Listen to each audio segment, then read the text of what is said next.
自願醫保計劃為市民提供咗更多醫療保障選擇。市民可以透過計劃嘅住院保險，快捷咁使用私營醫療服務。從長遠角度嚟睇，計劃可以有效減輕公立醫院嘅壓力。目前，如果能夠進一步拓展自願醫保計劃嘅保障範圍，將市民嘅身體檢查同睇家庭醫生嘅服務包埋入去，可以更積極做到健康管理嘅效果。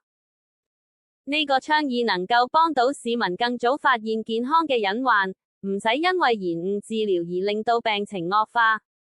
最後需要俾一大筆錢入住私家醫院接受治療，然後再向保險公司申請索償住院嘅費用。有關自願醫保計劃加入不同嘅基層醫療服務，我哋好想聽下大家嘅意見，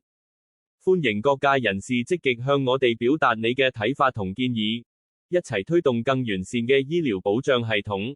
有關自願醫保計劃嘅詳情，歡迎瀏覽政府嘅網頁 www.vhs.gov.hk。